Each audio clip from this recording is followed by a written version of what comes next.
Hello guys! Hello! This is for Scorpio. Welcome Scorpio. Alamin natin kung anong messages, vibration, gabay, energy para sa inyong lahat. Scorpio, so titingnan natin kung ano yung kailangan mong marinig. Importanteng mensahe na kailangan mong marinig, Scorpio. Okay. Scorpio. Okay. First card, third card. So, meron kang 3 cards, Scorpio. Ace of Swords, this is air signs energy. 2 of Wands, fire sign energy. Okay. So, kung makikita mo dito, Scorpio, sinasabi ng bara sa'yo na magkakaroon ka ng bagong ideas. Okay, parang breakthrough siya. Bagong information, new mindset, new source of motivation, inspired ka dito. And nakikita ko sa'yo dito na yung iba sa inyo dyan, talagang ipupursu mo yung pangarap mo. Kasi, like, halimbawa, nakatanggap ka ng offer. Maybe, nag-offer sa'yo ng trabaho, ng higher position, ng higher salary, or may nag-offer sa'yo ng trabaho sa ibang bansa. Parang ganun. Or, there's an opportunity.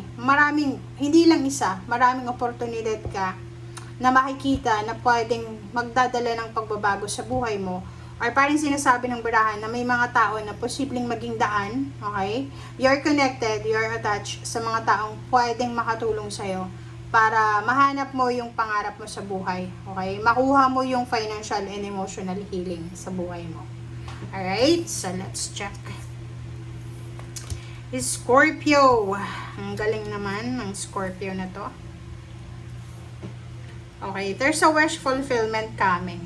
Okay, marami kang trinabaho na talagang mapapasayo.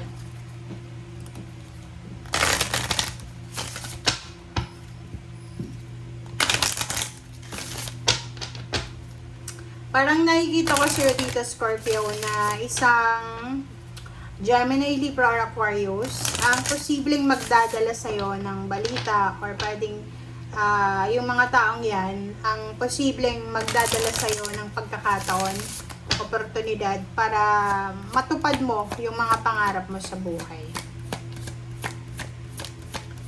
Alright, Scorpio. Okay.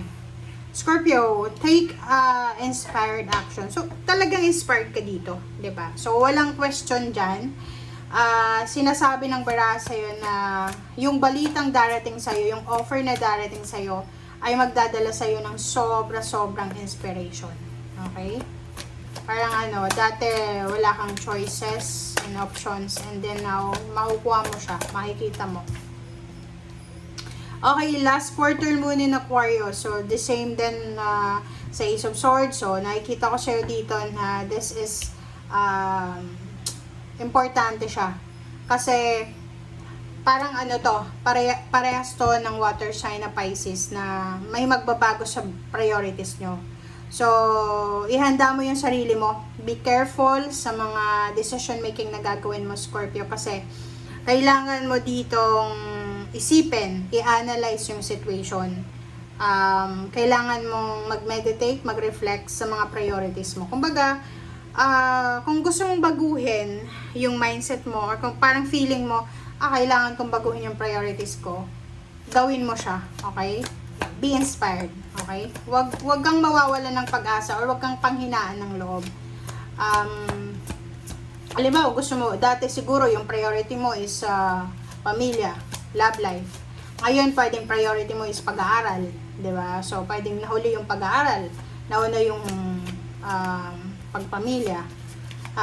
Okay lang yan, maging inspired ka. Parang gano'n yung energy mo dyan eh. Pwedeng magkakaroon ka ng ideas na, kailangan ko palang mag-aral. So, bata pa ako. May pagkakataon ba? May kakayahan pa ako para mag-aral. Okay? Or business, gano'n din, di ba? Like, halimbawa na retired ka na, tapos may isip mo, pwede ba pala ako mag-business eh. Malakas pa naman ako, di ba? Okay, full moon in Aquarius, be real and keep your heart open. So, same din, puro ano to ha, puro air signs, Gemini, Libra, Aquarius, and there's a Virgo here. Ang nakikita ko sa'yo dito, okay, Scorpio, there's a Virgo, like pwedeng kaibigan mo siya, kapatid, kapamilya, or kung sino man yung Virgo na yan, na pwedeng siya yung nagbibigay sa'yo ng motivation, ng inspiration. Like, gusto niyang gusto niyang magtrabaho sa ibang bansa, wala siyang kasama, parang niyayaya ka niya. You need to be careful here ha, kasi kung ang a-applyan mo dito is pagiging OFW, na parang housekeeper ka, maid, or whatever man, hindi ka sigurado na magkasama kayo sa loob ng bahay. So, you need to be careful sa mga actions mo, kung sino man ito na Virgo na niyayaya ka niya. Okay lang kung pupunta ka ng ibang bansa, like sa Europa, Amerika, tapos yung trabaho mo is opisina, or kung ano pa man, pwedeng isang company kayo, or sa ibang, like sa company like Taiwan, Japan, Korea, possible yun. Pero kung yung pagiging housekeeper, hindi ka sigurado na magkakasama talaga kayo. So, you need to be careful. Okay? Nakikita ko sir dito na importante yung pagpapakatotoo. Okay? Be true to yourself. Be true to your emotion. Okay? So, halimbawa, if ever na naguguluhan ka sa mga choices and options mo, kapain mo lang yung puso mo. Diba? Kaya mo ba yan? Kung kaya mo naman, why not? Pero kung hindi mo kaya, wag mo masyadong i-pressure yung sarili mo. Okay? Kasi ang nakikita ko sa'yo dito, yung decision making mo Scorpio ngayon, ay nakadepende sa mga sinasabi ng mga tao na nakapaligid sa'yo. Hindi maganda yan. Kasi kanya-kanya kayo eh. Kahit nga magkapatid kayo, magnanay kayo, iba-iba kayo ng destiny eh. Hindi mo pwedeng saluhin yung karma ng nanay mo. Hindi mo pwedeng kunin yung karma ng kapatid mo, ng kaibigan mo. Kasi kanya-kanya kayo eh. Diba? So you need to be careful. Walang masama sa pagiging courageous or alam mo yon na kunin natin lahat ng opportunity. But you need to be strong guys. Strong. Well, the Vites. Unconventionality. Dito sinasabi na your unique qualities are an important part of your life purpose. It's okay to feel and be different from others. Diba? Hindi mo dapat na, like, etong nakikita ko sa'yo, pwedeng may Virgo, Capricorn, or Taurus na niyayaya ka niya. Hindi ko alam if it's a partnership, love life ba yan? Gusto niyang maging asawa mo, boyfriend, girlfriend, gusto niyang maging partner mo, niyayaya ka niya. Okay? Binibigyan kayo ng idea. Sinasabi ng Barasa, you have a unique qualities na ikaw lang, unique ka eh. So, sa'yo lang. So, hindi mo alam, hindi mo naman sigurado na yung kung ano yung magpapakilig sa kanya, eh ganun din sa'yo. Magkaiba kayo eh, 'di ba? Especially yung Scorpio talaga. Ang Scorpio talaga, minsan, paiba-iba sila ng mindset. Pero, in terms of decision making, talagang sure na sure sila once na nag-decide sila.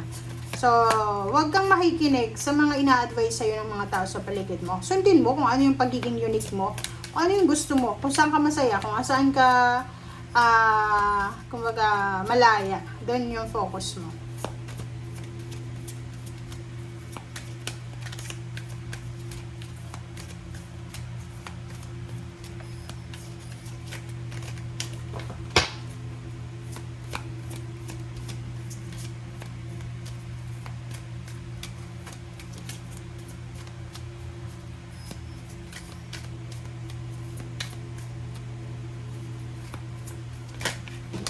Okay, Amethyst.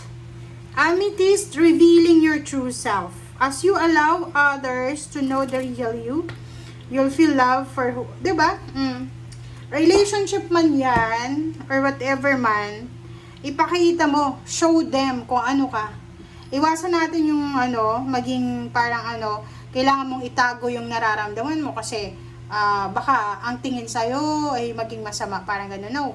Ang sinasabi ng baraha, ipakita mo. ipakita mo kung malungkot ka, masaya ka, masamang tao ka, mabuting tao ka. Kung halimbawa masamang tao ka, tapos hindi ka nila tanggap, okay lang yun. At least alam mo kung sino yung tatanggap sa'yo. So, ipakita mo, hayaan mo yung mga taong yan na makilala ka, malaman nila kung ano ka talaga. Okay? Iwasan natin yung pagiging balat kayo. Kasi wala tayong mapupuntahan sa ganun. Okay? Be true to yourself, be true to your emotion. Pag ayaw mo yung isang tao, ayaw mo. Diba? Huwag kang makikisama, huwag kang makikipag-close sa mga taong kinaiinisan mo. Okay?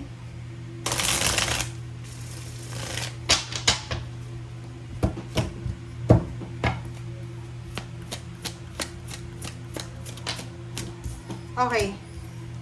Nine of Swords. So, this is air signs, Gemini, Libra, and Aquarius. So, nakikita ko sa'yo dito, yun, because of offer na to, dahil sa isang financial offer, or pwedeng love life offer yan, or pwedeng nakikita natin dito, may mga tao kasi na ini-impluwensyahan ka. Posibleng yun yung rason kung bakit ka mahihirapan na matulog. Pwedeng may mga gabi ka na mahihirapan kang matulog kasi nag-iisip ka. Hindi ka makatulog sa sobrang negative ng iniisip mo. Ang daming gumugulo sa isip mo. May mga panahon din na malungkot ka, may mga panahon na nai-stress ka, nag-iisip ka. Yun yung rason kung bakit hindi ka makatulog. Parang balisa ka.